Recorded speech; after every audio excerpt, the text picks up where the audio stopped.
Hey, Nico, je te dis à moi que le PNL, je suis allée voir la cause de la racine. Et là, je suis guérie, vraiment guérie, parce que j'ai trouvé la cause. Je le sais, c'est ce que je fais.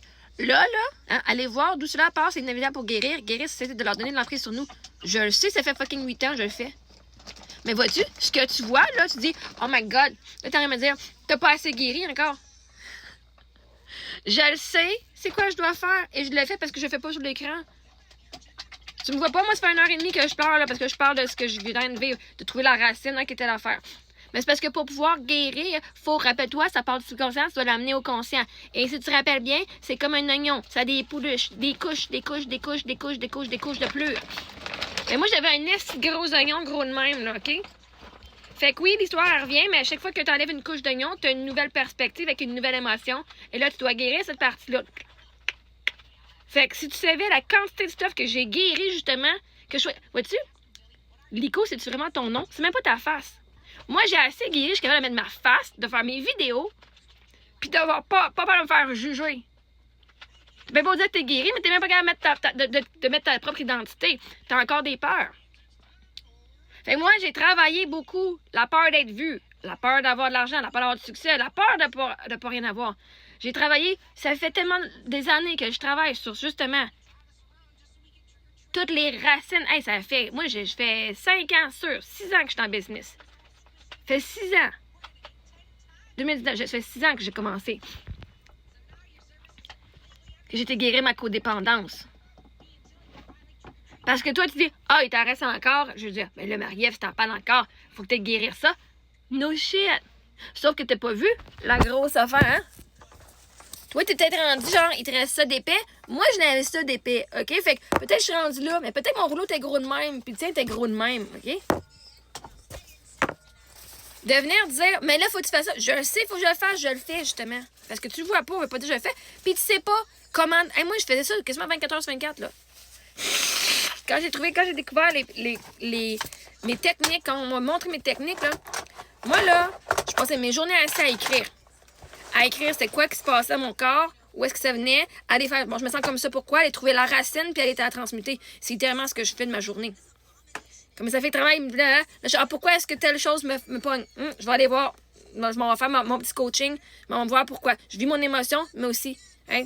Fait même si tu sais ça part de où, pour guérir, il faut que tu le vis.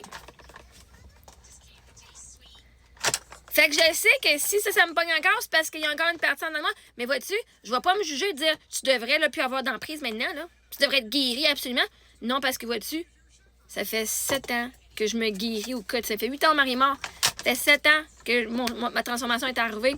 Ça fait 7 ans que moi, au quotidien, jour après jour après jour après jour. Pour ça, j'ai pas écrit de livre encore. Au début, je dis ah, cool, je viens d'apprendre telle affaire, je viens de guérir telle chose, man. Puis là, c'est comme oh shit, il y en a encore. Ah, fuck shit, il y en a encore. Et là, j'ai jamais écrit mon livre. Je me dis, à un moment donné, ça va arrêter. Puis je vais pouvoir, genre, juste écrire mon livre, genre, il va y avoir une fin. Ben non, Chris. Ça fait 8 ans qu'il n'y a pas de fin. Ça fait 8 ans qu'il y a encore aujourd'hui, genre, oh my god. Puis là, plus je vais creux, ben plus que j'en ai d'autres. Mais je le fais pas pour guérir, je le fais pour vivre, pour ressentir. Là, aujourd'hui, c'est comme, hey, quand je mets ma main sur mon cœur, je le sens pas, mon cœur. Fait que là, bon, là, on est rendu au travail. La conscience, la connexion entre le corps et l'âme. Que de pouvoir me donner la chance de pouvoir vivre mon émotion, de pouvoir sentir mon cœur au travers ma poitrine. Ah, je le sens, là. Je sens mon cœur. Fait que moi, ma guérison, là, je sais c'est quoi je fais. Puis parce que je parle d'un sujet qui était douloureux, ça veut pas dire j'ai pas... Hey, moi, avant, là, parler de la belle-mère, là, j'étais en crise. OK, tu sais qu'est-ce que... En crise, là. Là, je suis pas en crise. Je suis fâchée, frustration. OK, ça arrive des affaires. Je fais juste rappeler les événements. Mais quand j'en parlais, là, man, v'là 4 ans, v'là 3 ans, tout ce qui est arrivé, genre, quand Eric était mort, avant qu'il meure, là, oh my god, moi, là, j'étais, là,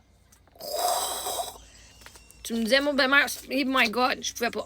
Et c'était tellement gros, là, et c'est, là, ce que tu vois, là, dans mes vidéos, là, c'est comme 95% moins pire que v'là 4 ans. Mais parce que t'étais pas là, v'là 4 ans, quand justement j'étais dans le plus gros de mes émotions, de ma guérison, genre dans le plus gros de oh my god, faut que je sois honnête avec ce qui se passe en moi, je suis fru, voici ce qui s'est vraiment passé. Parce que vois-tu, guérir, ça veut dire que tu vas admettre quand les autres t'ont fait du mal. Et ça a été dur pour moi dans ma guérison de dire pourquoi est-ce que je pense que c'est ma faute? Non. La réalité, c'est pas ma faute. Ils ont agi de même. C'est leurs actions. Je suis pas responsable des actions des autres. Fait que l'emprise qu'ils ont, c'est pas l'emprise qu'ils ont. Il y a encore une émotion, puis je ne vais pas venir juger. Tu devrais savoir qu'il ne faut pas juger nos émotions, hein. Faut pas juger ce qui se passe. Et de se prendre où ce qu'on est, et de se célébrer. Le plus important, c'est pas de dire je dois être parfaite, être guérie complètement, parce que c'est pas vrai, je peux pas être guérie complètement. Je suis pas malade. Je peux pas être guérie complètement parce que, je ne suis pas malade. Vivre des émotions, c'est pas être malade. On peut processer complètement le trauma, mais t'es pas guéri parce que tu n'as pas une maladie. Tu dois intégrer la leçon, tu dois intégrer l'événement et dire, OK, c'est arrivé, et être honnête que c'est arrivé.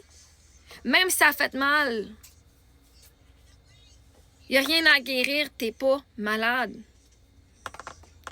Je sais, des fois, je le dis, votre guérison, t'as rien à guérir, tu n'es pas malade. Vivre une émotion négative, ce n'est pas une maladie.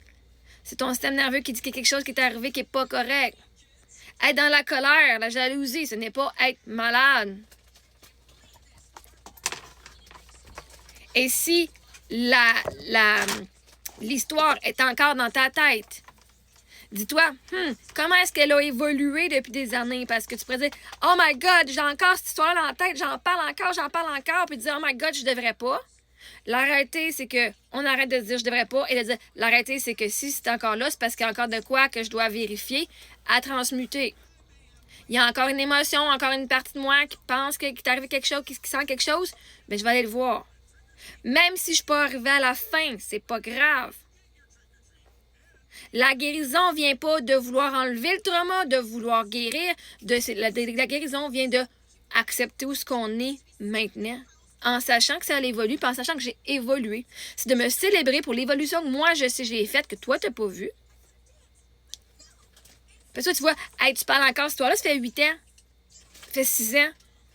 Ouais, mais vois-tu, justement, pendant des années, je me permettais pas de vivre. Hey, mon mari, là, je parlais de ça avec ChatGPT, là, je dis, hey, mon mari, là, tu sais, il y a un moment donné, il se levait, là, il était couché là, sur le divan. Il était couché sur le divan. Puis là, j'étais assise par terre, qui buvait du lait, puis Sophie, je dis, hey, Sophie, dis, papa, je t'aime, puis poke-le, genre. Puis il se réveillait pas. OK? Puis là, moi, il se réveille pas. On arrivait vers la fin, là. Là, j'ai fait, es-tu mort? Là, ma petite fille, là, je dis, OK, va, comme, pousse-le, papa, Eric! OK? Là, moi, là, aujourd'hui, je l'ai vécu, parce qu'aujourd'hui, je me suis permis de dire, hey, j'ai peur. J'ai eu peur. Je vis de la peur. J'ai vécu de la peur. Puis d'être honnête avec ça, que je suis pas toujours genre, oh my God, là, oui, j'ai la foi, mais c'est pour aller me convaincre de mes peurs, que mes peurs prennent moins d'emprise, right? Parce que souvent, c'est la peur qui prend l'emprise. Et là, finalement, ça a pris du temps avant qu'il se réveille. Et là, moi, j'étais assise par terre en disant, qu'est-ce que je fais s'il est mort?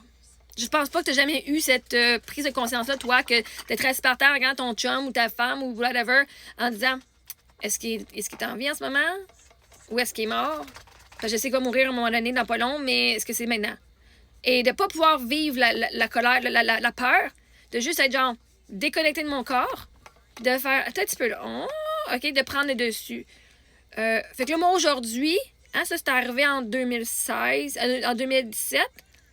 Puis là, aujourd'hui, en revoyant cette histoire-là, je fais « Oh my God, je pouvais même pas vivre ma peur parce que je devais être forte pour mes filles. Je devais, genre, être en mode proactif. Mon cerveau m'a protégé de vivre cette émotion-là parce que j'aurais pu être hors contrôle. Faire « Oh my God, qu'est-ce qui se passe? » Mais aujourd'hui, je l'ai vécu, cette peur-là. Je te dis « Oh my God, j'ai eu peur. » Et vois-tu, ça, c'est une guérison.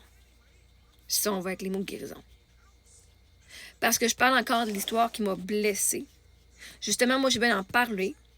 Parce que quand j'en parle et qu'on a des discussions, ça m'apporte des différentes perspectives, ça m'apporte différentes émotions. Je travaille au travers ma pleure d'oignon, ma pleure. On enlève une couche. Mais il y en a bien des plis, hein? Il y en a bien des couches.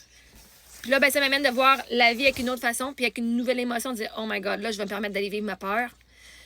Je suis en sécurité. Et là, mon cerveau, il dit, t'es en sécurité, tu peux vivre ton émotion, même si c'est 40 ans plus tard. C'est parce que toi, tu vois pas que moi, je fais ce travail-là quand je suis pas sur l'écran. Je veux pas dire que je le fais pas. Mais bravo que toi aussi, tu le fasses.